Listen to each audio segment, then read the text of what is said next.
Members and guests, welcome. We welcome you today and every day to the People's House, the great state of California. A quorum is present.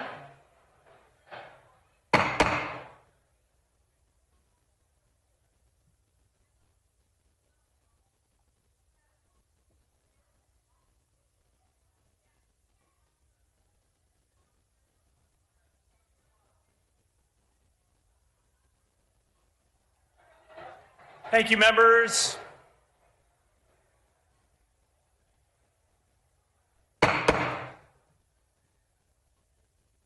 We ask our guests and visitors in the rear of the chamber and in the gallery to please stand for the prayer and the flag salute. Reverend Noshta will offer today's prayer. Reverend Noshta. Please join me in a moment of reflection.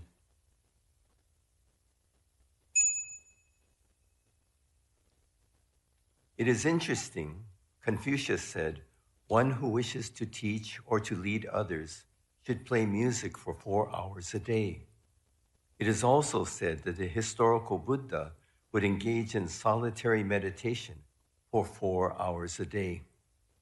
And also interestingly, the late Archbishop Desmond Tutu would begin each day with 4 hours of prayer. Whether it is playing music, meditating, or with prayer, these spiritual teachers encouraged the need to engage in calming self-reflection to help remain centered. In trying to play music, we naturally reflect on how we feel. It is impossible to play when we are angry or preoccupied. So too is it impossible to meditate or pray when we are upset, distracted, or unfocused. The greater the responsibilities of leadership, the more there is a need for deep and quiet reflection in each day. Remembering again the humility it takes to truly lead, let us all embrace our responsibilities of leadership with daily self-reflection. Whether it is with music, meditation, or prayer, self-reflection can help keep us focused and undistracted as we continue to try to set the bar of leadership high.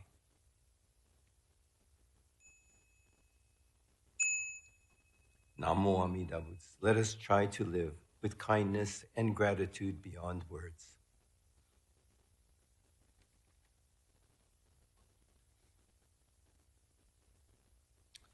Members, we were all shocked and saddened to hear the news last week of the passing of Congressman Doug LaMalfa. He was a devoted public servant who will be deeply missed. We send our heartfelt condolences to his wife, Jill, his family, friends, colleagues. I ask that we observe a moment of silence for the Honorable Doug LaMalfa.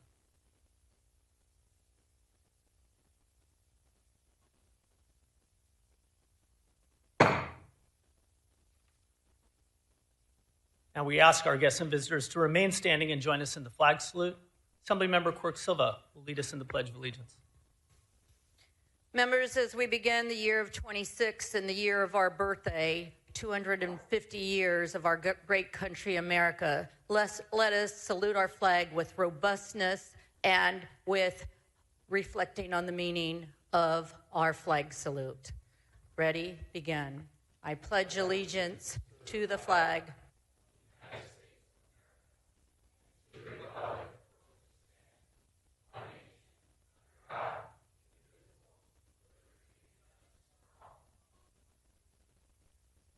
Without objection, let us recognize. Thank you.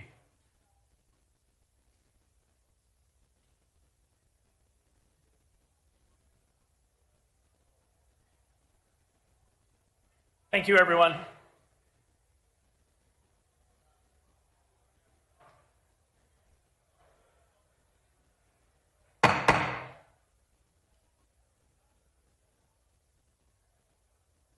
Thank you, everyone. Please take your seats. Quorum. Thank you, members. Let us recognize that we are on native land. We acknowledge that California's state capital sits on the ancestral homelands of the Miwok and the Nisenan people, where a monument stands on Capitol grounds in their honor.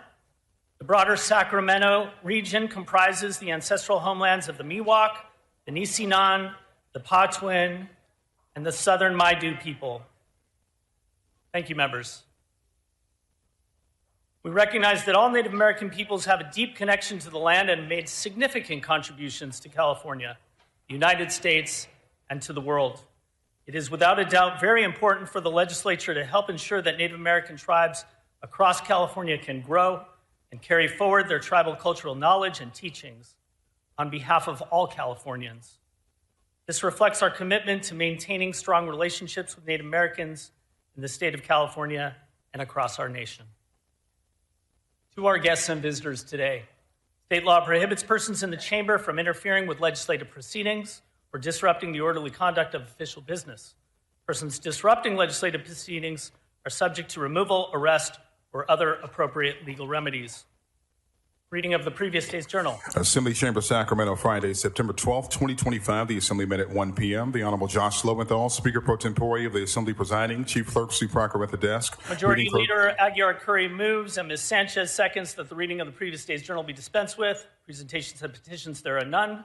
Introduction and reference of bills will be deferred. Reports of committees will be deemed read and amendments deemed adopted. Messages from the governor will be received in the joint convention. Messages from the Senate, there are none.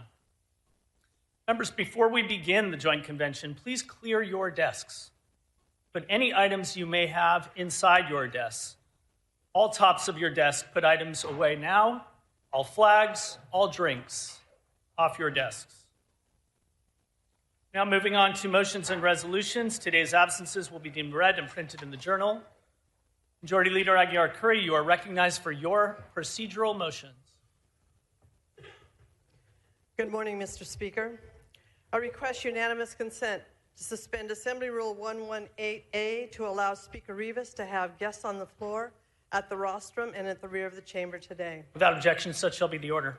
Pursuant to Assembly Rule 96, I request unanimous consent to re-refer AB 277 Alanis from the Human Services Committee to the Public Safety Committee and then back to the Human Services Committee. Without objection, such shall be the order. Pursuant to Assembly Rule 97, I move to re-refer File 81, AB 710 Irwin to the Utilities and Energy Commission. Without objection, such shall be the order. And, I request unanimous consent to suspend Assembly Rule 56 to allow the following committees to notice bills pending for re-referral. Housing and Community Development Committee to notice AB 739 Jackson for their hearing on Wednesday, January 14th, pending re-referral from the Business and Professions Committee. Local Government Committee to notice AB 748 Harbidian and AB 874 Avila Farias for their hearing on Wednesday, January 14, pending re-referral from the Housing and Community Development Committee. Human Services Committee to notice AB 277 Alanis for their hearing on Tuesday, January 13, pending re-referral from the Public Safety Committee. Human Services Committee to notice AB 673 Jackson for their hearing on Tuesday, January 13th, pending re-referral from the Education Committee. Water Parks and Wildlife Committee to notice AB 946 Bryan for their hearing on Tuesday, January 13th, pending re-referral from the Natural Resources Committee. Arts and Entertainment, Sports and Tourism Committee to notice AB 892 Schultz for their hearing on Thursday, January 15th, pending re-referral from the Water Parks and Wildlife Committee.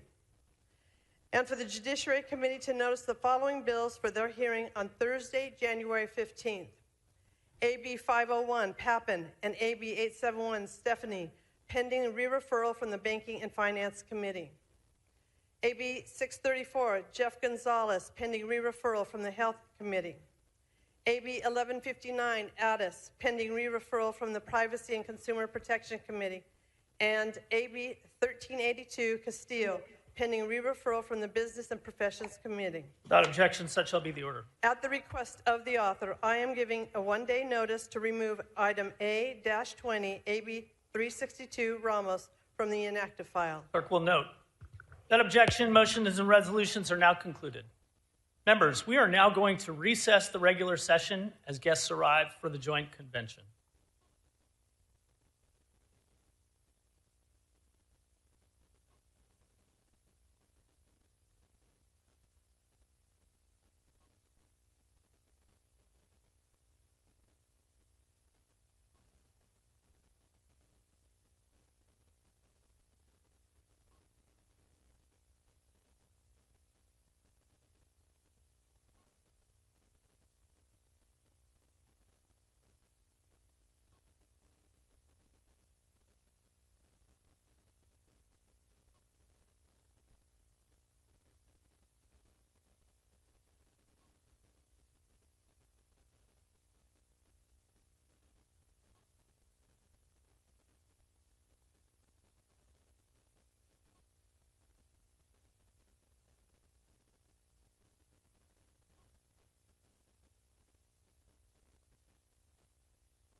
We will now convene the joint convention.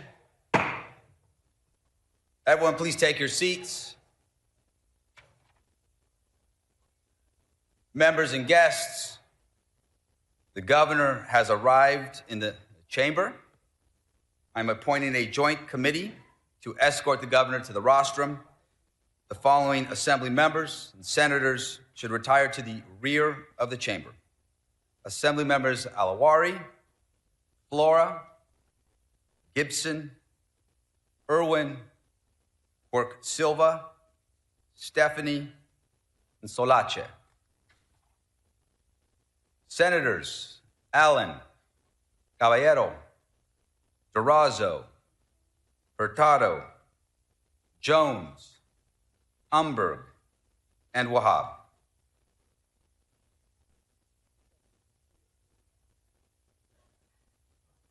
Members and guests, please welcome the 40th governor of the great state of California, the Honorable Gavin Newsom.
We have several honored guests with us today, so please join me in welcoming the first partner, Jennifer Siebel Newsom.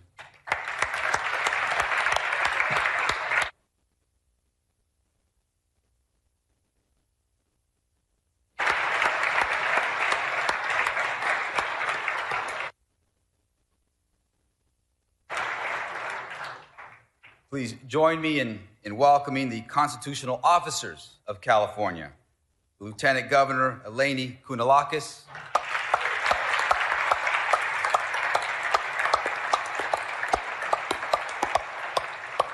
Secretary of State Shirley Weber,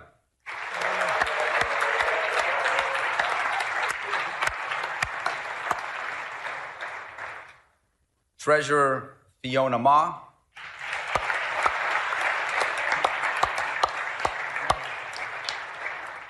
Attorney General Rob Bonta,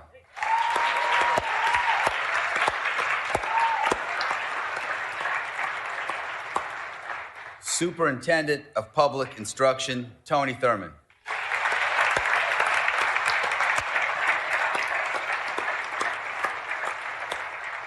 State Controller Malia Cohen,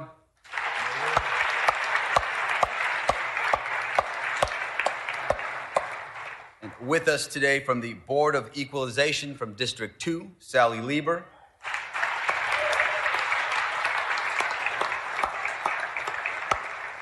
and from District 3, Tony Vasquez.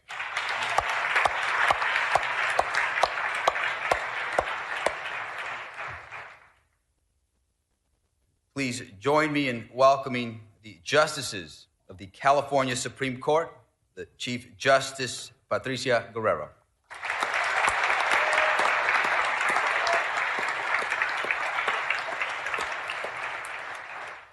Associate Justices Goodwin Liu,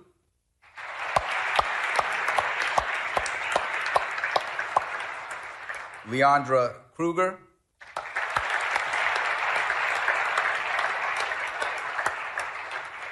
Joshua Groban,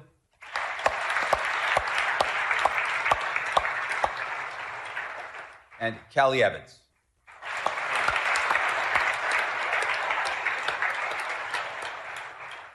Also want to welcome our esteemed consular corps who are with us. And finally, welcome to all other distinguished public officials and special guests joining us this morning.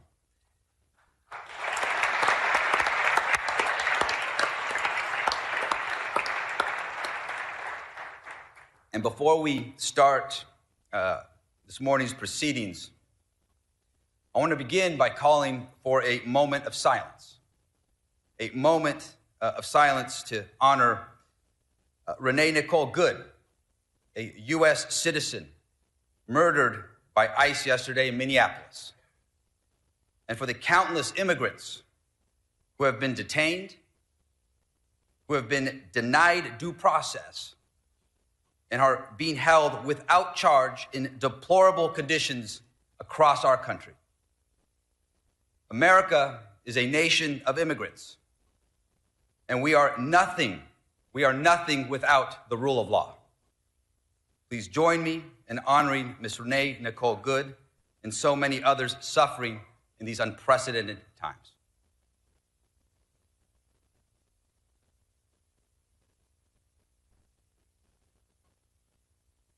Thank you. And again, I want to welcome you all to this assembly chamber. I want to welcome the people of California who are listening and watching today. It is an honor to welcome our Governor, Gavin Newsom, for his final State of the State address.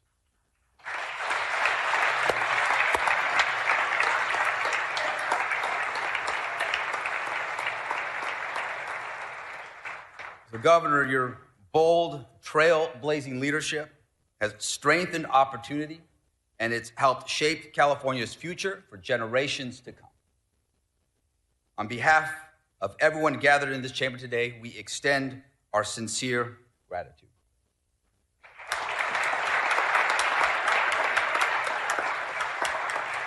And now it is my pleasure to introduce my colleague, our colleague, our friend, the President Pro Tem of the California State Senate, the Honorable Monique Limon.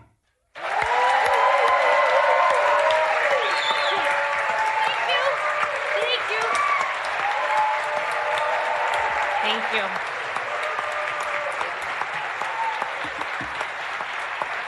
Thank you. Thank you.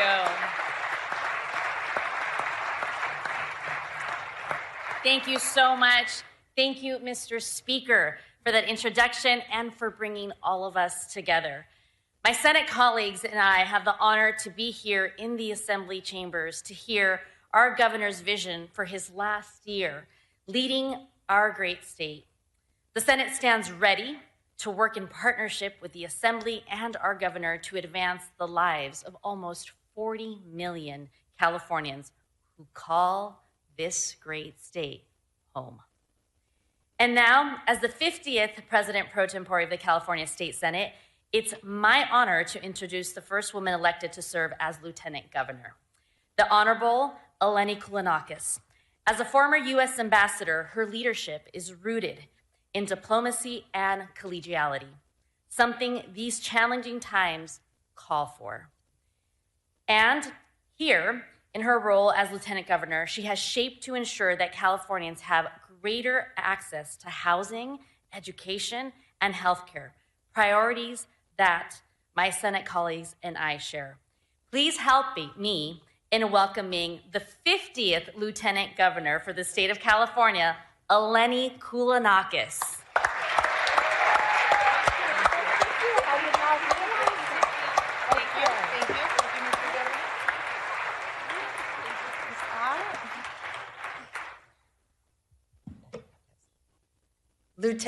Mr. Speaker, Madam Pro Tem, members of the California Legislature, and all of the guests with us today. 7 years ago, I stood in this chamber to introduce Governor Gavin Newsom for his first State of the State address. Back then, none of us could have imagined the scale of the challenges ahead or how dramatically they would test California and our system.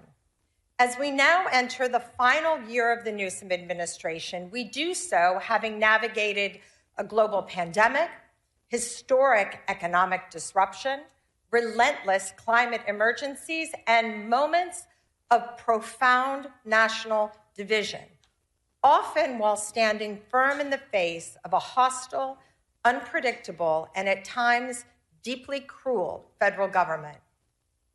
Throughout these tests, California chose action over hand-wringing and solutions over cynicism. We protected workers and small businesses in the depths of crisis.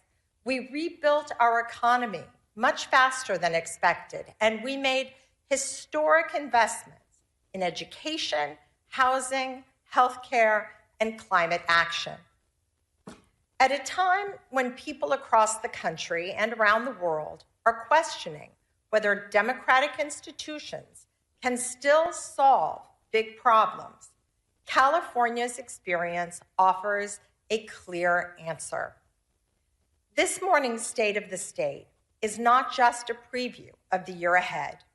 It is a reaffirmation of what effective, accountable government can achieve, especially when it is led by a governor who measures leadership by impact, who believes deeply in the promise of California, and who has never backed down from the responsibility of governing in difficult times.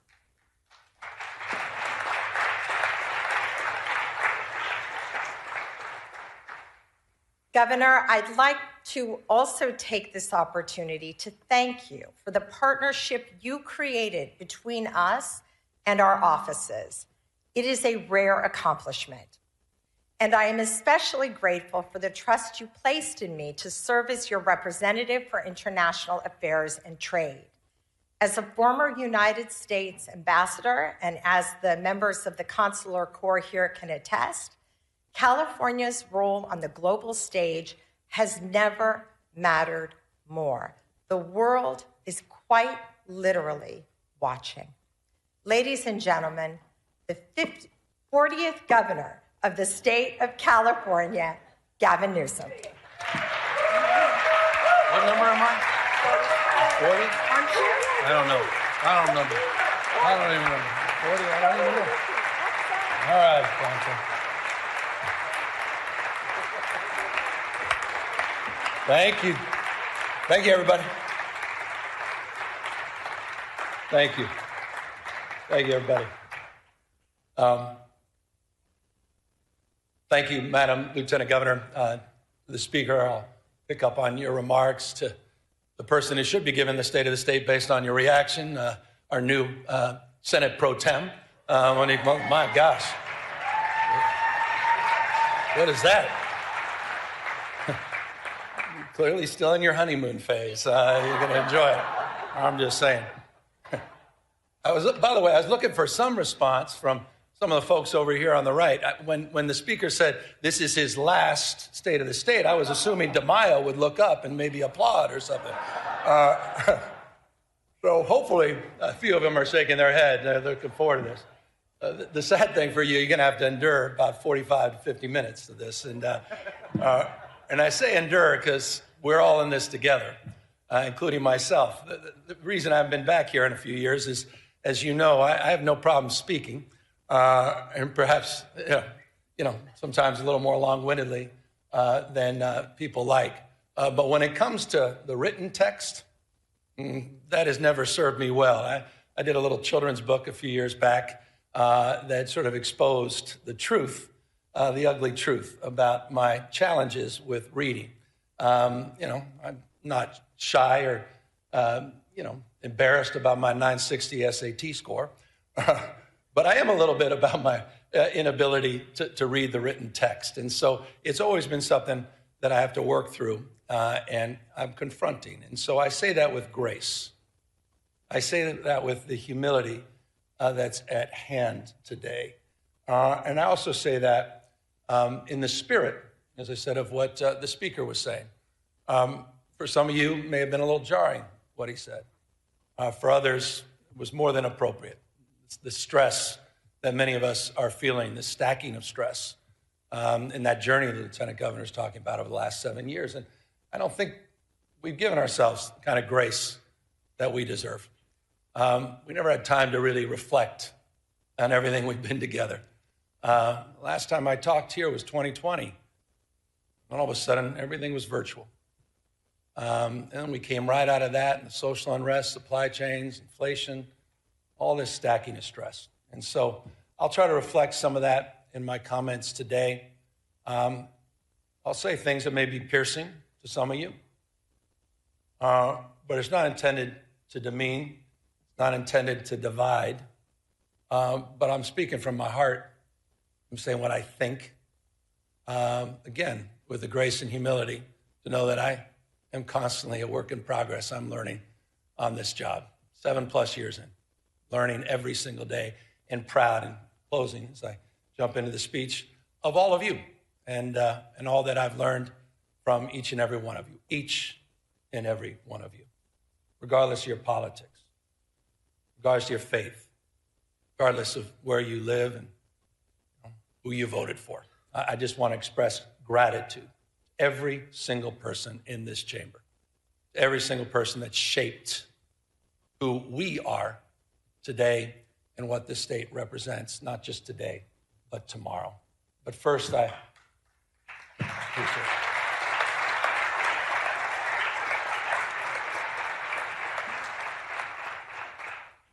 Speaking of shaping things, I've been thinking a lot about, your final speech. Think about your life. Think about your journey. Think about the things that shaped you. And I'll begin a little bit with that, about having spent nearly my entire life, now almost 6 decades, along the rivers of this remarkable state, from my youthful days on the upper American River with my dad to my time with my own children downriver, not too far from here. Those rivers that have shaped the story, not only my life, but shaped the story of California, a sense of place, from native people shaped by these rivers to men who extracted riches from their silt. The shout a shout of Eureka, Eureka. When the madness began, fortunes were made, fortunes were lost, time over and over again. Farmers who worked the soils nourished by those rivers, settlements that turned into towns, towns that turned into thriving American port cities, industries in our state flourished. Through 2 world wars, a Great Depression, and social upheaval, booms and busts, California endured. California thrived. And the rivers, they kept flowing. For 175 years, California has been a marvel of invention and reinvention, disaster and recovery, grit and ingenuity. We've found ways to build the future over and over. But today, that spirit is being tested. We face an assault on our values unlike anything I've seen in my lifetime. The federal government, respectfully, it's unrecognizable, protecting the powerful at the expense of the vulnerable. Their credo seems to be about fear, fear of the future, fear of the stranger, fear of change. In Washington, the president believes that might makes right, that the courts are simply speed bumps, not stop signs, that democracy is a nuisance to be circumvented, secret police, businesses being raided, windows smashed, citizens detained, citizens shot, masked men snatching people in broad daylight, people disappearing, using American cities as training grounds for the United States military, purposeful chaos emanating from 1600 Pennsylvania Avenue, shifting a tax burden from the wealthy, from billionaires to small businesses, ranchers, farmers, and the middle class, lining the pockets of the rich, crony capitalism at unimaginable scale, state capitalism, self-dealing, profit-making, not policy-making, rolling back rights of marginalized communities, rewriting history, censoring historical facts. Their politics, some politics of some twisted nostalgia about restoring the dynamics of a bygone era. None of this is normal. And it's important to remember at moments like this, the greatest tragedy is not, as King said, the clamor of bad people, but it's the appalling silence of so many good people.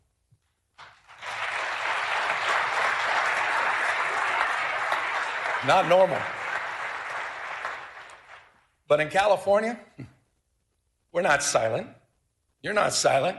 You're not hunkering down. We're not retreating. We're a beacon. The state is providing a different narrative, an operational model, a policy blueprint for others to follow. This state, this people, this experiment in democracy belongs not to the past, but it belongs to the future.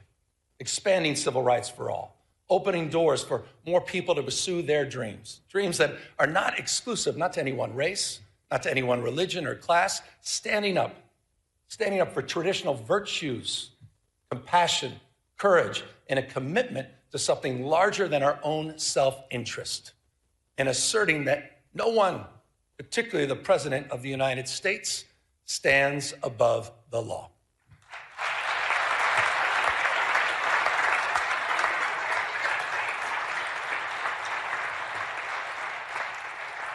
We've gone to court. We've gone to court. We've gone to court to protect our people, pushing back against this executive overreach. 52 lawsuits have been filed, funded by you, by the way, in the special session that all of you led. And as a consequence, point of pride for our Attorney General, as a consequence,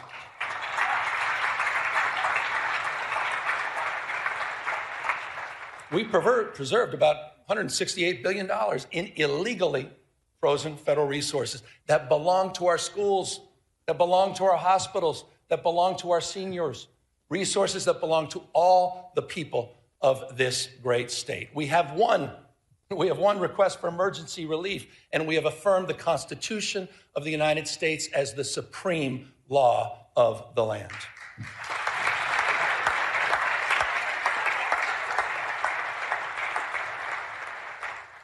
I say this with respect, but mindful.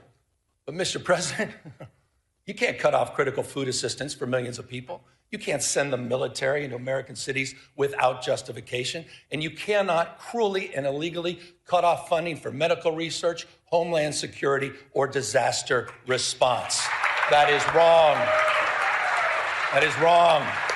And you have all stood up. You have all stood up. Our Attorney General has stood up. Our Speaker has stood up.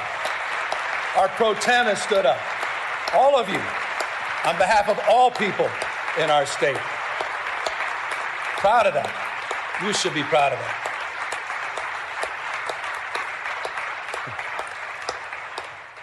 Well, I'm not naive.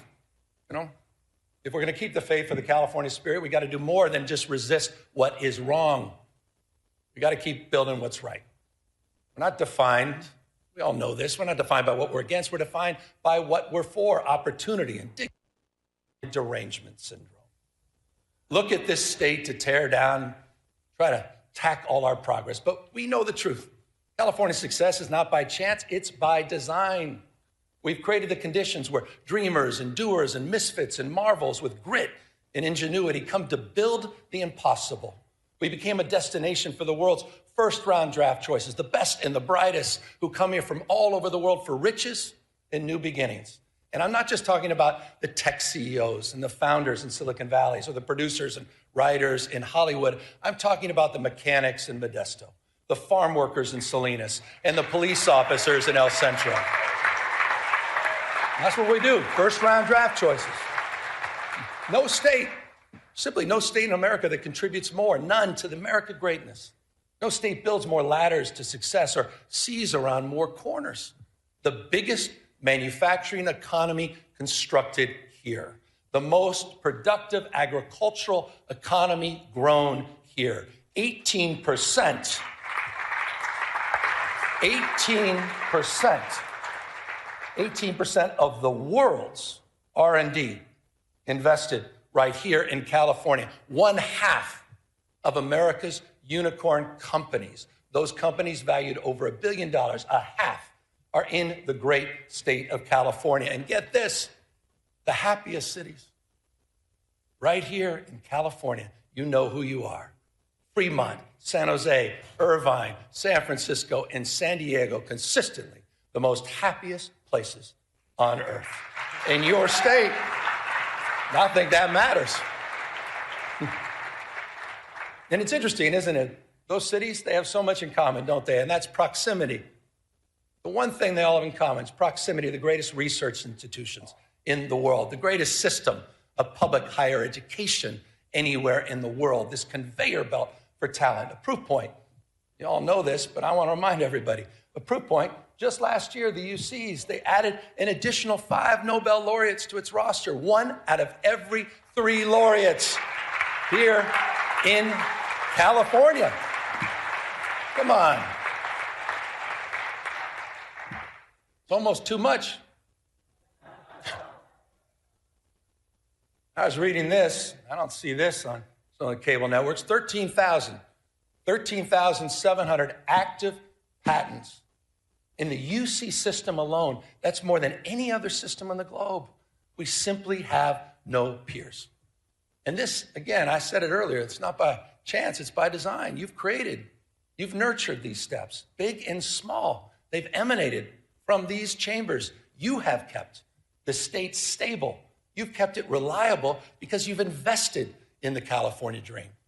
Just last year, building that framework, we worked together to unveil the first concrete economic development blueprint in California's history. It wasn't top down, it's bottom up. It's region by region. Some 10,000 people, remarkable number, participated in the development of this plan. We call it Jobs First. 13 economic and workforce development plans aligned to the universities, aligned to our trade schools. It's a plan that reconciles the macroeconomic story of the world's 4th largest economy, $4+ trillion a year, with the microeconomic reality of 40 million people living here.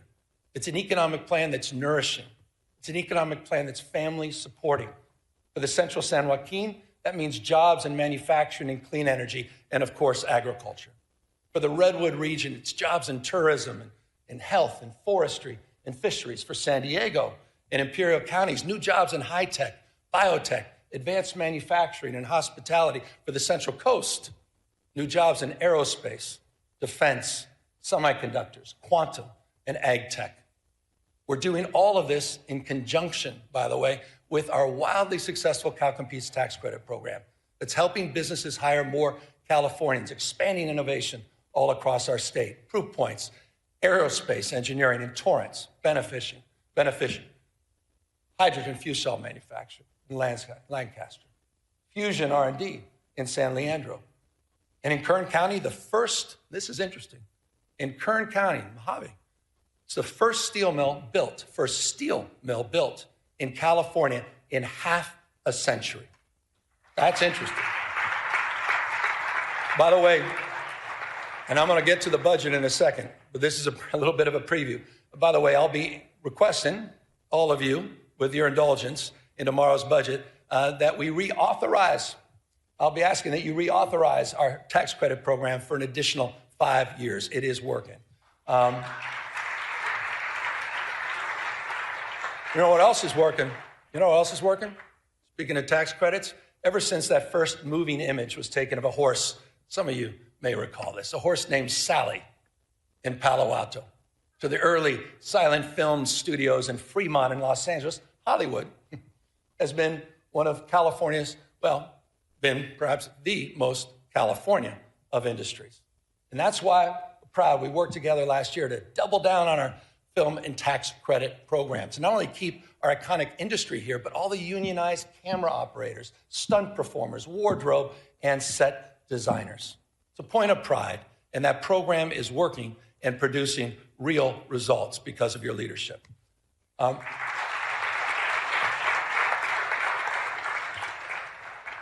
But as we support our proud past, we also need to make investments in our economic future. We're defining the next decade and beyond through robotics and fusion and space and quantum and artificial intelligence. And speaking of which, I understand it goes without saying that no technology holds more promise, also and more peril to jobs, our economy, to our way of life than artificial intelligence. Bottom line is the tech genie's out of the bottle. The question is not whether change is happening, it is. The question is, what values will guide us into this new frontier?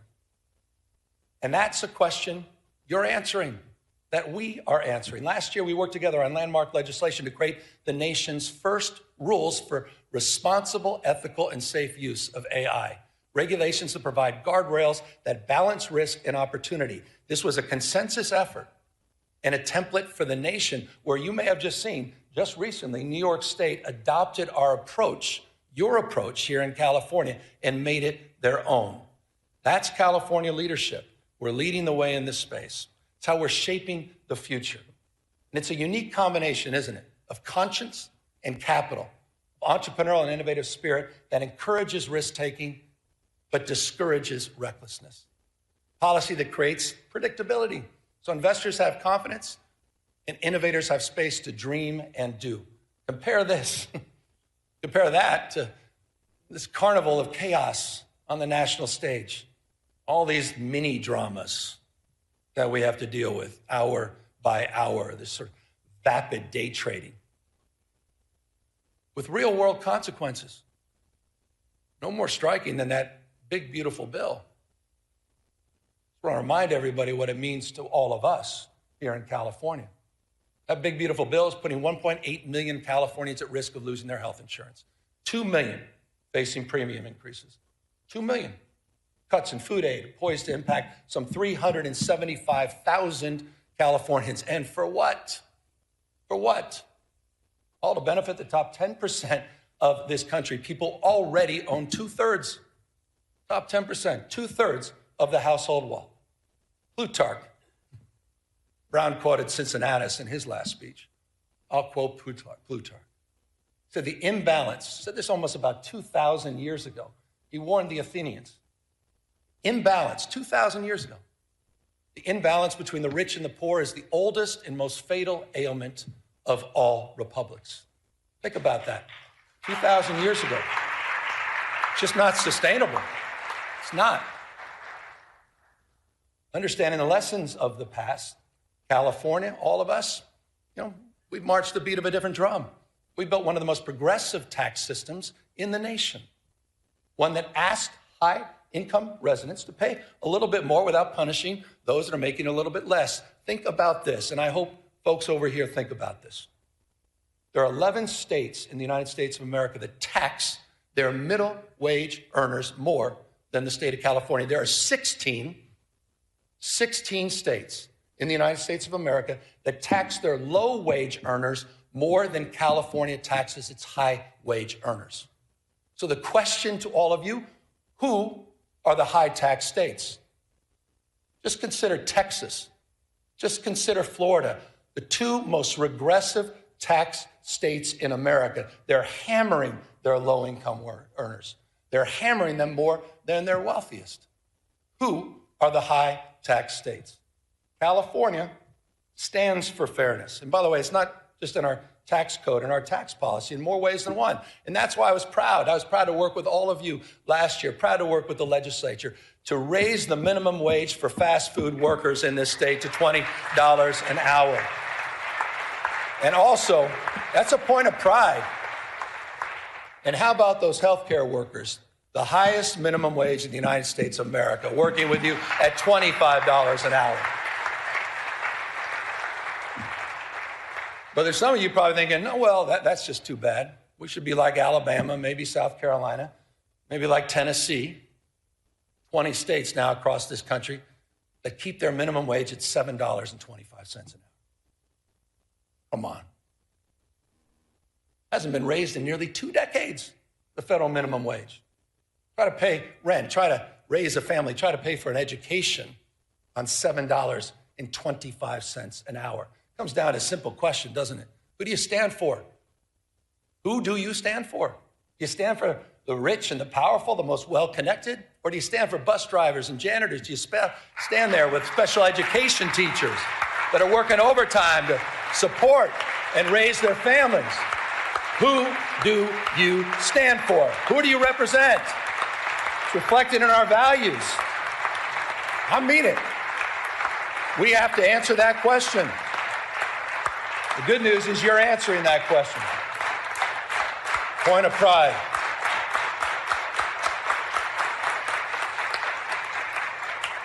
California way. I mentioned special education. Let's talk about our educators. I'm proud to submit a budget, a little bit of budget speech now. I'm proud to submit a budget tomorrow that has the most significant investments in California's education history. That's a fact. That's happening tomorrow. But this may interest some folks, what I'm about to say. It will be a general fund budget of $248.3 billion. But this is interesting. You may want to write this down. It includes revenues that are $42.3 billion higher than we forecasted. $42.3 billion higher. Why? Why? Because our economy's growing. Our population's growing. Why? Because of the energy and daring of entrepreneurs that are growing and dominating in the industries of the future. As a result of that $42.3 billion windfall, by the way, did not even include the December numbers, which just came in almost $3 billion above projection. Interesting fact. Mindful, as we should be, of the erratic nature of our state revenue and our long-term structural challenges that we will discuss in detail tomorrow in the budget presentation, we're going to rebuild our reserves, $7.3 billion. We're going to pay down long-term pensions, and those obligations, over $11.8 billion will be met over the next few years, including $3 billion just in next year's budget. Speaking of obligations, I want to broaden this. Some of the work that we've done together. It's the obligation that we have, no greater obligation than to our kids. And back to the issue of education. That's why tomorrow's budget includes a record-breaking $27,418 per student. We have never had per pupil investment as large as that in our state's history. It's also a budget We got to celebrate our wins. We forget about these things. It's also a budget that fully funds our brand new grade, TK for all, and maintains our commitment at the same time to reduce class sizes. Fully funded. Also a budget that continues our nation-leading investments. And I'm proud. My wife, thank you for the recognition, Mr. Speaker, my wife. But I'm proud, but she hadn't done anything yet. Hold on. But I'm proud of her advocacy and your advocacy, making sure we continue to lead the nation in our investment in school meals. Nearly $1 billion. This is amazing. It's nearly $1 billion breakfast, lunch, and snacks each and every year. We're going to take that to the next level. And it's also, this budget's going to advance the nation's most expansive and audacious plans to eliminate ultra-processed foods at the same time from our cafeteria. California is leading in that space.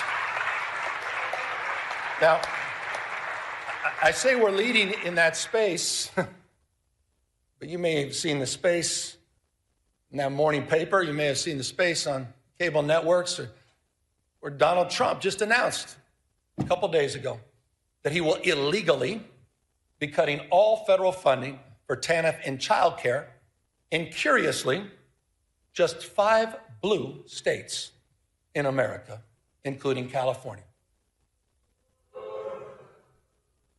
Just think about that as a value proposition. I'm glad no one applauded that. How the hell can you applaud that? These are cuts that are going to throw parents right in total disarray, forcing them to choose between going to work or taking care of their children. And it'll also be cuts that put at risk, Madam Pro Tem understands this, the most significant expansions of childcare in the United States of America that are happening right here in California. Here's the number. Our investments support close to 500,000 children. 487,000 children are supported through our healthcare expansions in this state, saving families thousands and thousands of dollars a year. That is a point of pride, and it's a point of privilege to acknowledge the leadership of the Women's Caucus, our new pro tem, and many of you for helping make that happen. It's also a point of contrast with the current administration. Child care is economic development. I'm surprised not everybody's stepping up on that one. Maybe we all don't have families. I'm a dad. I appreciate child care. Look, when we talk about saving families money, let's consider the bold commitment we made just a few years ago as well. And that's to bolster after-school and summer school programs. We bolstered them by providing 9 hours a day of enrichment and 30 days of summer school each year. And I'm proud to say that this budget is going to finish the job to make that pledge universal at every elementary school in the state. We will complete that commitment this year. That's after school for all. We did it. Been promoted for years and years. Look, more hours of enrichment, more literacy coaches, more reading specialists, healthy meals for all, an entire grade for everyone. But we understand it's not just any one of these initiatives on their own. It's also the complete transformation of our campuses through rigorous, relevant, and engaging community schools, one of our most significant achievements over the last few years. I want to remind you, this is important. To date, California's invested $4.1 billion in these life-changing, enriching community schools, supporting over 2,500 campuses throughout the state. And the good news is we're not done. The budget that I will propose tomorrow includes an additional $1 billion to expand thousands of additional high-need community schools in our state. These are working. These investments are working. These investments are paying off. Just this year, this may have gone lost in all the noise, but just this year, we've seen improved academic achievement in every subject area, at every grade level, in every student group, with greater gains of test scores for Black and Latino kids. That happened, and that's happening in California's public educational system. And it's a point of pride. It's a point of pride that those gains are particularly pronounced in Los Angeles, the nation's second largest school district. And I just want to say this to the teachers, the classified employees, and to the parents of LA Unified School kids. You should be very proud of your progress you're making, particularly proud of your leader who's here, the Superintendent of Public Education, Alberto Cavallo, who's here with us today, who's just been doing a remarkable job. Alberto, I appreciate you coming all the way up from Los Angeles. And just so you know, he's only been here a few years, but under his stewardship, the district is outpacing statewide progress. They're exceeding pre-pandemic levels in every category and reaching, get this, the highest levels recorded since the current state assessments were launched a decade ago. Under his leadership, that's happening in the nation's second largest school district. I say this all the time, you're nothing but a mirror of your consistent thoughts. Whatever you focus on, you'll find more of. And I don't think it's such a bad thing that we start focusing on what's right in terms of the investments we made and the return on the investments that we're experiencing. And the superintendent, I assure you, he's the first one to say and acknowledge that we have a lot more work to do. With that, we also have some reforms that I think are long overdue. And I know not everyone may share enthusiasm for these reforms, but I think it's time to modernize the management of our educational system. So the budget I'll be submitting tomorrow proposes that we unify the policymaking by the State Board of Education and the Department of Education, which I believe will allow the State Superintendent of Public Instruction to align our educational policies from early childhood through college much more efficiently. I believe that's important and long overdue reform. Speaking of long overdue, I thought we all made the right decision about getting rid of cell phones last year in public schools. I think everybody can agree on that. And if you don't agree, you're not a parent. Every parent understands this. Our kids are increasingly more anxious, more addicted, less free, less happy, because so much of their lives is lived online. So much of their lives have become performative, right? Measured by external validation, likes and followers. We're watching the spiritual health of our young people erode, quite literally, erode in real time. The vital conversation about what to do, that's played out here disproportionately in these chambers for well over the last decade. So I'm proud. I'm proud of all of you. I'm proud of California's leadership, leading the nation in kids' online safety. Thanks to laws that you've passed, including many that I had the privilege of signing just last year on age verification, on chatbot safety, on parental controls. But recently, you saw the headlines. You may have reacted, some of you a little bit more than others, to some of those headlines in Australia. Started making you think. Are we doing enough? Can we do more?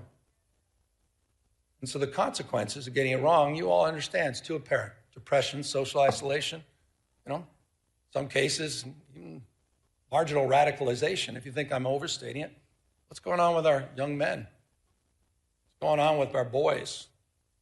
Not just online, but also offline. And forgive me for this. I paint a tougher picture, but I thought it was important. You walk into a morgue, you see 5 young people who may have taken their life by suicide. 4 are men. Boys are 14 times more likely to be incarcerated. Boys, 3 times more likely to die from an overdose, twice as likely to be homeless. 1 out of 7 men doesn't even have one friend. Half, this is interesting, may not be surprising to some of you, half of young men have not even asked a woman out on a date in person. Men are struggling. Boys are struggling. The good news is we're responding in this state. I was proud to recently issue an executive order that, among other concrete actions, creates a new service challenge. We call it the Men's Service Challenge. We're calling on 10,000 young men to step up as tutors and mentors and coaches and leaders in their communities. I think that's important. We need more young men. By the way, I saw my wife. She was kind enough to stand up. This is not an ad. But about 20 years ago, she did a landmark film about the misrepresentation of women and girls called Misrepresentation. Oprah bought it. It was very well received. 2 years later, she followed up with a documentary most folks forgot about called The Mask You Live In, 2015, about masculinity and the crisis of masculinity. Not in a toxic sense, not in a pejorative sense, but what was happening with men and boys over a decade ago. This issue is a real issue, and it is not a zero-sum issue. This is not a zero-sum issue. We'll continue nation-leading efforts for women and girls, but we have to address this issue.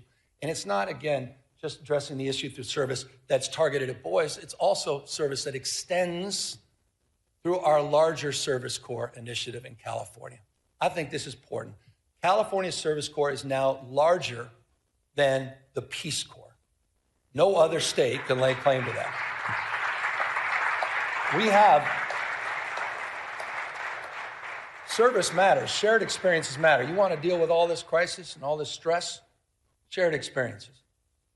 No one's asking who you voted for. No one asks you where you live. Shared experiences. And we have a College Corps program in this state you have funded. Thank you. The College Corps program, unlike anything else in the United States, over 3,500 students are earning up to $10,000 to reduce their cost of education. And what we ask for in return is 450 hours of service. Service. I'm a Sarge Shriver guy. Service, he said, is the heart and soul of what binds us together. Helping personal character, helping with friendships, as well as helping with careers. And on the career front, I also want to highlight something that you funded. I want to highlight the progress you've made. I want to thank you for the commitment. We created the state's first master plan for career education. It was a 3-year process. We just recently completed it. It creates these seamless, debt-free pathways from school to high-paying jobs with or without college experience. We're integrating new training, strengthening these regional partnerships, and building a new career digital passport so people can track their skills. We set a goal of 500,000 apprenticeships by 2029. Today, we have exceeded that goal. Over 600,000 earn and learn opportunities, more than any other place in the country, have been funded by all of you in this chambers. That is a big accomplishment. No other state can lay claim to that. Apprenticeships matter. And these are folks in the skilled trades, right? These are the electricians and the laborers and the carpenters. And by the way, they're already at work strengthening and building the physical foundations of our state. Right now, in the state of California, we are building more infrastructure projects than at any other time since Governor Pat Brown. That is a fact. It's a fact. And by the way, we've got a website called build.ca.gov. And you'll see when you go to that website, into your districts, into your community, you'll see the progress. $109 billion currently underway, more than 28,000 separate projects supporting over 200,000+ jobs to strengthen this state. Environmental restoration, energy projects, roads, bridges, water, power, rail, ports, broadband, which we're getting done for rural communities. Sites Reservoir, the first above-ground water storage in half a century, as well as the world's largest battery and solar storage project, 2,300+ megawatts in Fresno County, all moving forward, but also moving forward under California's new fast-track permitting authority that you authorized 2 years ago. Getting it done and getting it done faster.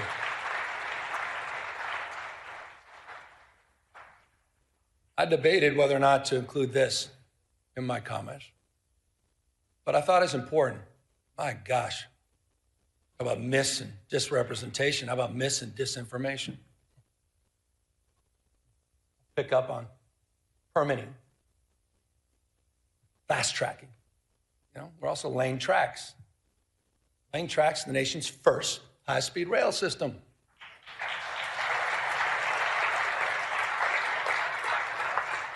You want to do well in the future, you got to invest in the future. We want a 21st century transportation network. Full environmental clearance is done. We built over 50 major structures. More than 60 miles of guideway have been completed, ready for immediate track lane in the Central Valley. 2,000 270 parcels and right-of-way have been procured. Full electrification, ask the folks in the Bay Area, they understand this, full electrification of 51 miles of tracks for Caltrans, which is allowing people to move more quickly and more efficiently. We're connecting some of the fastest growing places in our state, and I'm proud of this. I'm proud of Fresno. I'm proud of Madera. I'm proud of Bakersfield. Those are communities we shouldn't be talking down to. Those are communities we shouldn't be talking past. This is one of the great economic investments in those regions of our state, and will make commute times shorter and make life more affordable for the people of the Central Valley, and they deserve it.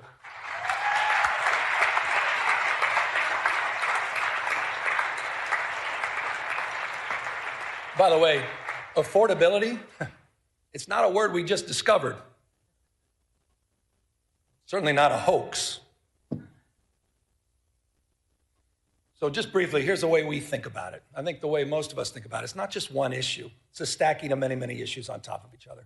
But the one issue that impacts more things in more ways on more days, pretty self-evident, it's cost of housing. It's really California's original sin. For decades, it's true. For decades and decades, the California housing reforms have been sort of notable for delay, often even denial. That said, a few years back, we got to work. In 2019, we passed the strongest statewide renter protections in the United States of America. We did that together. In the past few years, we have enshrined the most consequential housing reforms in our state's history. Just last year alone, and I'd have to name check about 20 of you. Scott Buffy among many, but I'd probably lead with those two.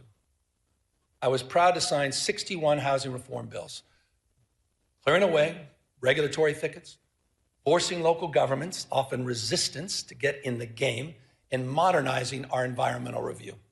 But we obviously have more work to do, and this year, I hope we can work together, legislature, to focus on the cost of construction, focusing on utilizing new building methods and new technology that are worker-centered reforms that must bring our brothers and sisters in labor along with us. We have that opportunity this year. Build on that.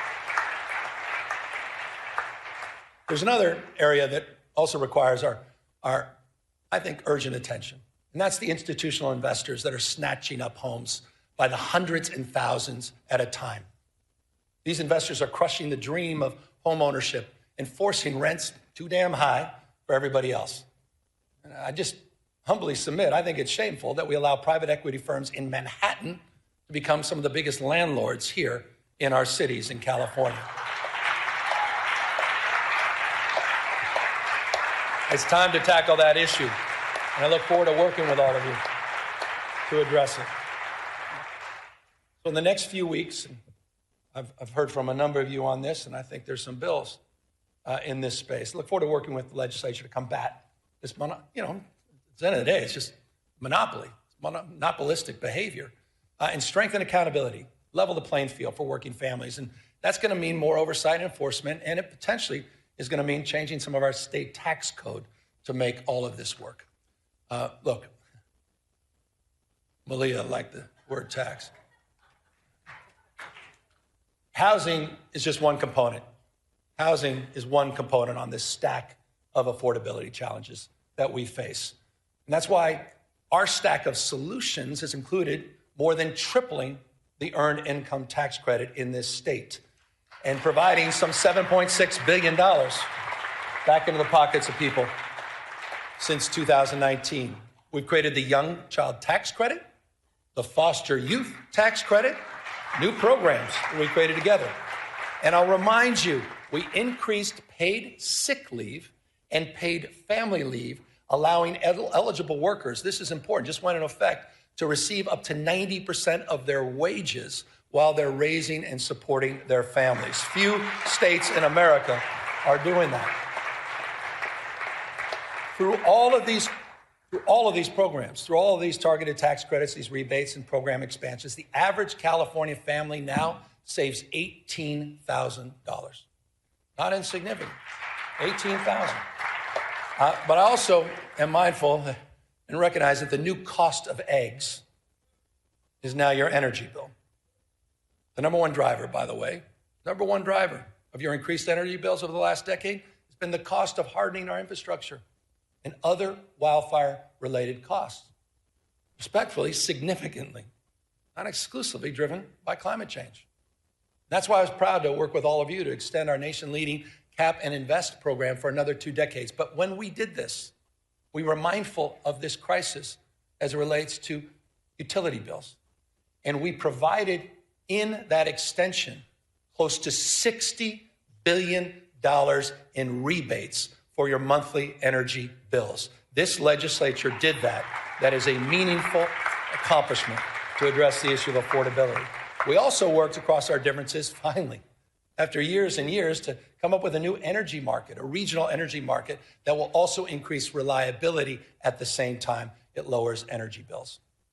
By the way, one of the things that's not high, interestingly, unsurprisingly in California, is our uninsured rate. 6.4%, it's among the nation's lowest. In addition to our healthcare expansion, no other state has done more in that space.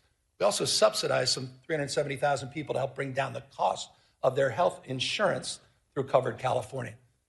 But respectfully, it's not good enough just to subsidize healthcare costs. We need to lower them fundamentally. And we're doing just that, working together through our CalRx program. We launched our own generic drug label. Just last week, we released and launched a insulin pen at just $11. No other state can lay claim to that. It is now available to Californians. By the way, it's just like we did with naloxone last year and other life-saving drugs. So it's in that spirit that we focused on reforms, including in our mental health and homeless space. And I want to just acknowledge, when I got here, we had no homeless plan, we had no housing plan, we had no mental health plan. There's no accountability. There was little investment. Not a knock, it just wasn't the focus, the priority of Sacramento. It was the responsibility of cities and counties. I know this intimately as a former mayor. When I was mayor, I never thought about calling Arnold Schwarzenegger and say, what the hell are you doing on homelessness? Wasn't even in my consciousness. It was responsibility exclusively of cities and counties. That has fundamentally changed. We crafted new statewide programs. Just think about this. Don't forget about it. You funded Home Key.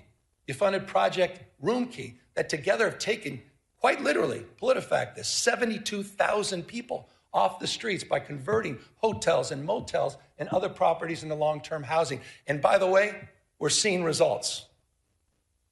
We're seeing results. Early data just compiled. You may have seen this. We just released it. Early data shows, and this is the important number, unsheltered homeless, that the number of unsheltered homeless in California dropped almost double digits, 9% last year in 2025. It dropped in the state of California. First time in over a decade and a half that we can lay claim to that. LA down 10.3%, Riverside down 19%, Contra Costa County down 34.8%.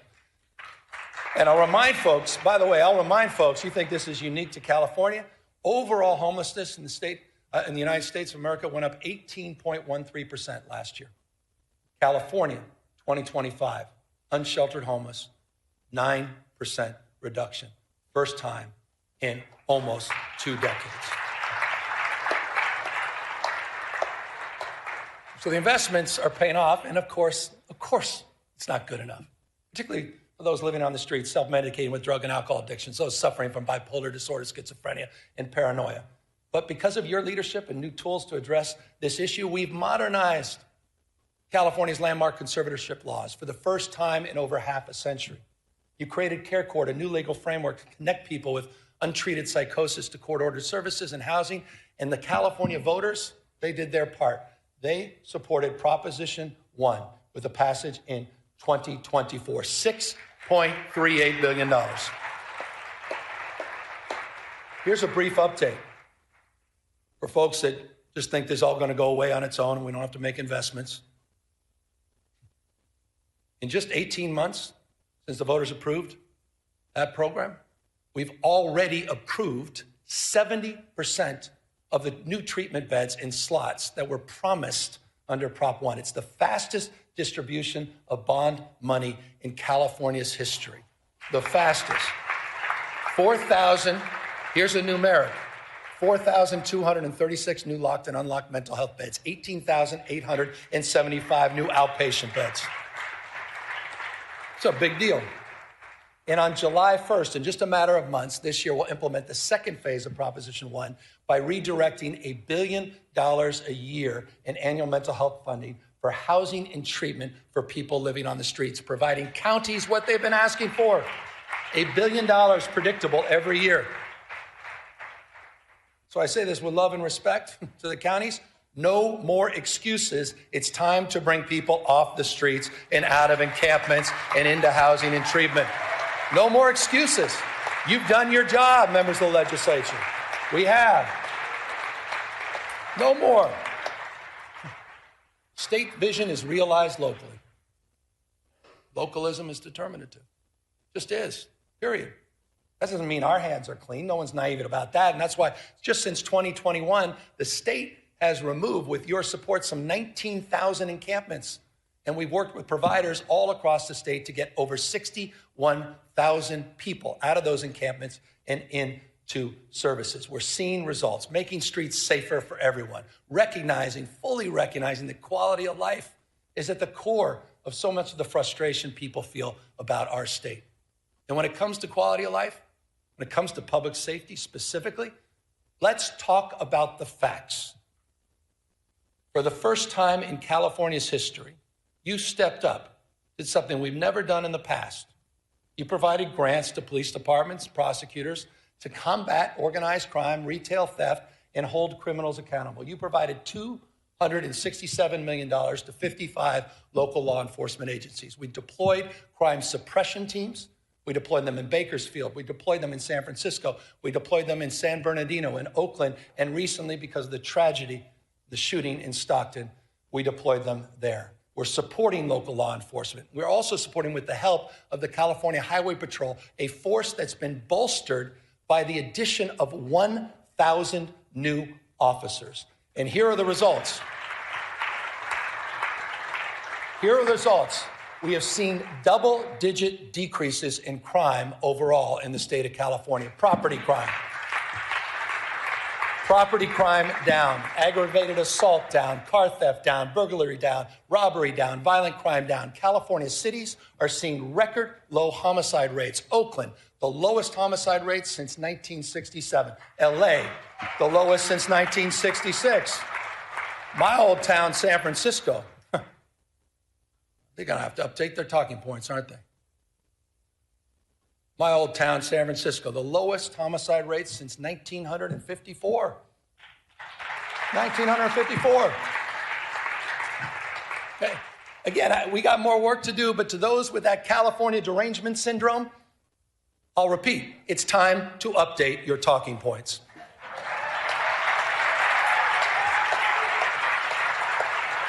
You guys have been working hard at this. No one's walked away from public safety. You guys have been leaning into public safety. We didn't turn a blind eye to this. We invested in it. We did the hard work. We didn't sit by and moralize it. We didn't talk about it. We leaned in. You leaned in. And you're producing real results all throughout the state of California. Proud of that.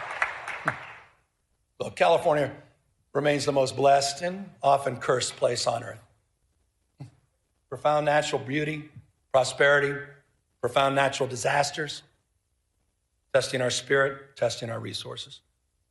I want to close with two things here. I was down in Belém in Brazil at COP30 recently. It was a climate conference. By the way, the U.S., nowhere to be found. We were a footnote. The United States was a footnote.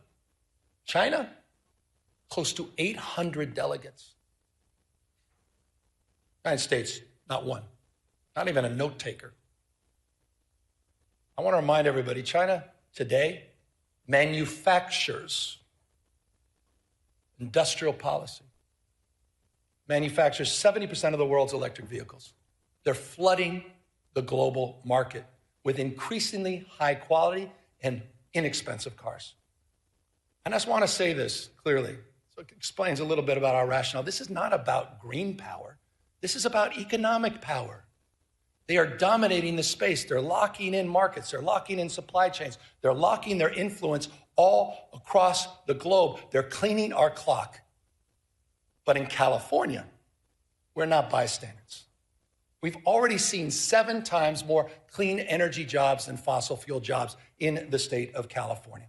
And last year alone, the 4th largest economy in the world, using 100% clean energy, 4th largest economy in the world was run on 100% clean energy for at least a part of 9 out of 10 days.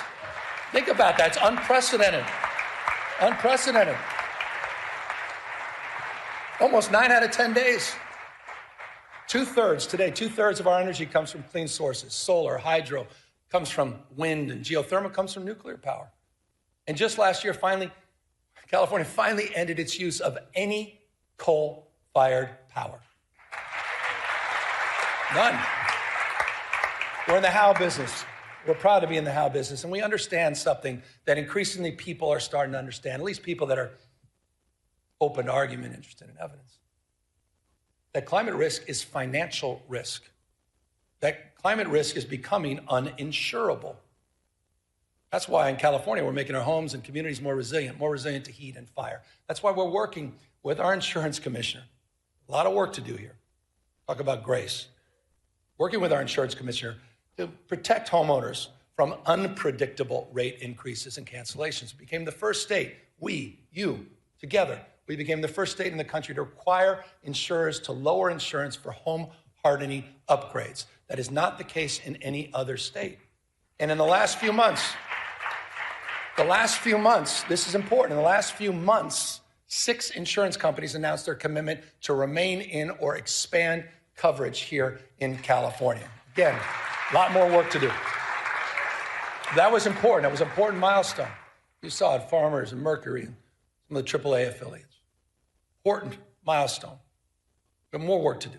Fully implement the commitments we laid out in the sustainable insurance strategy, and more work to do to hold insurance companies accountable for meeting their obligation to insure in high-risk areas throughout the state of California.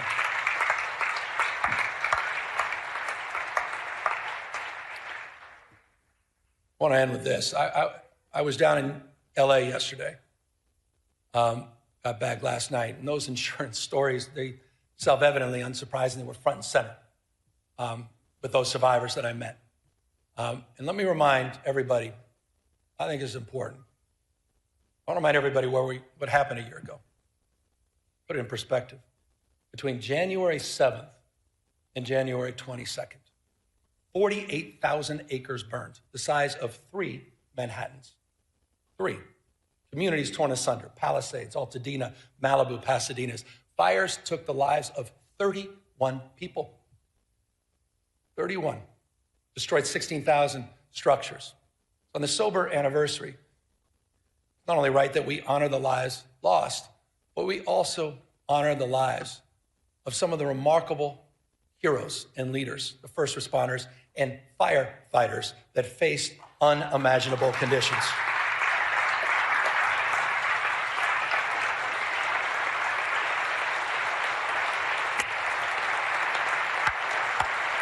Some of you were there. You saw it.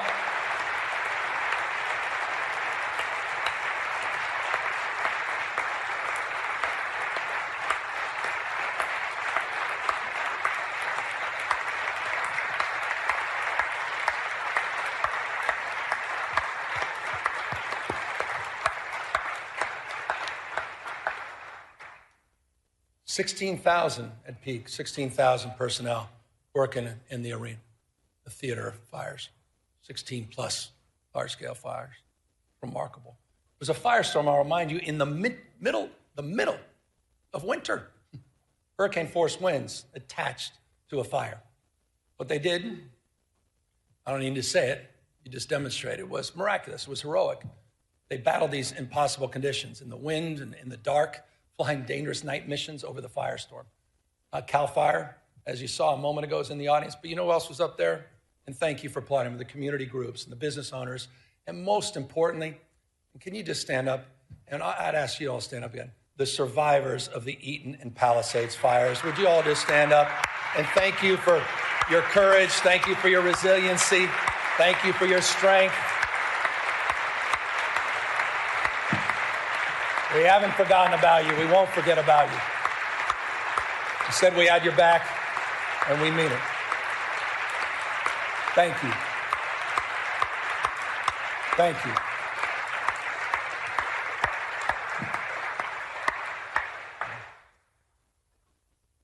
It's always difficult sometimes to talk about this because we were in roundtables, Jen, members of my administration yesterday talking to survivors, and it's called comfort when you say we have the fastest debris removal in U.S. history, which is true.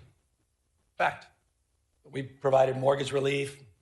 You provided $2.5 billion of grants and funding. I've signed 27 executive orders. You've passed dozens and dozens of bills to reduce and remove, reduce time, reduce red tape to allow survivors to rebuild much more quickly. And it is true at this time, 14,000 structures in the Paradise fire. There were only 385 permits, 16,000 structures. We've over 2,500 permits in LA, but it doesn't mean anything if you're not one of the beneficiaries of that. And so we recognize that it's not good enough. And it's not nearly good enough. And that's why we need to do more to turbocharge the efforts to rebuild these communities. And that's why I'll be asking you, and it's in the budget we'll provide tomorrow, to focus on a new rebuilding fund that will help close the gap. This is the biggest challenge. Close the gap between insurance payouts and the cost of rebuilding. This will help get survivors back in their homes much, much faster. But I'd be remiss. Contrast these efforts with the President of the United States. Been a year. Contrast these efforts to Donald Trump's. His complete failure to act. He's even refusing to send a disaster recovery request to Congress of $33.9 billion. By the way, that request supported by every member of the California delegation. Every Democrat, every Republican. We lost someone I thought was a wonderful human being, Doug LaMalfa. I was engaging with him on water policy just last week. Doug had our back. Doug was there in the first round. Doug met with us. Doug said, we don't play politics with this. It's time for the President of the United States to act like the President of the United States, all the United States of America, to fulfill his promises that he made to deliver for the people of Los Angeles. It's time for the President of the United States to do his job, not turn his back on Americans that happen to live in the great state of California. He was there. We were there for you in Paradise.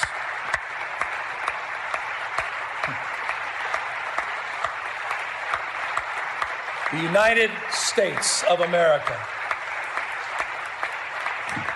The United States of America.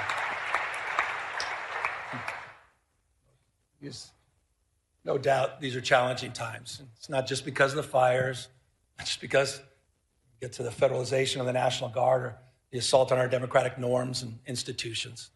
And yet, I think it was one of our finest. Because hardship doesn't merely wound us, it reveals us. The story of California has never been a story of ease. It's a story of effort, strengthened by trial and enlarged by the people who refuse to give up on one another.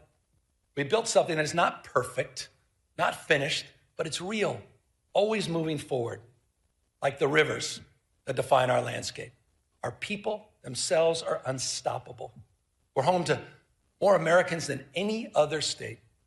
Culture, food, music, AI, biotech, quantum computing, agriculture, all happens here first. We don't run from change, we drive it. And we're proving that inclusive democracy works. We're proving that expanding human rights works. We're proving that legal immigration works. And we're proving that a progressive tax structure works. California's never been about perfection. We're about persistence, the courage of our convictions, and the strength to embody them. That's the California way. And it lights the path for the rest of the world. The work we do, the work you do, building a California where every person can see themselves is never ending. And so we continue on. Because years from now, we can tell our children we did not settle for the world as it was. We can say with pride, we built something worthy of them. We built the future. Thank you all very, very much. Thank you to this legislature for your remarkable leadership. Thank you.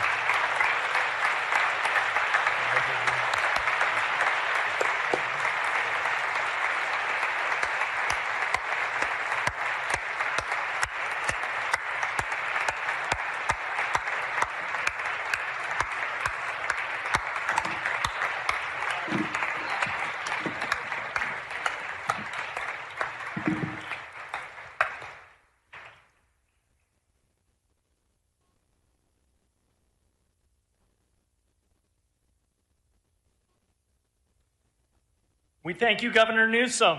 Without objection, the Governor's State of State address shall be printed in the Journal as a special appendix, a separate appendix. The joint convention is adjourned sine die. Members and guests, please remain in place while we allow the Governor to depart the chamber.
Okay, this will just be a moment, everyone. We are back in regular session. Moving on to announcements, I'm ordering the Assembly desk to be held open for the introduction of the budget bill. Session schedule is as follows. Friday, January 9th, no floor session, no check-in session. Monday, January 12th, floor session at 1 p.m.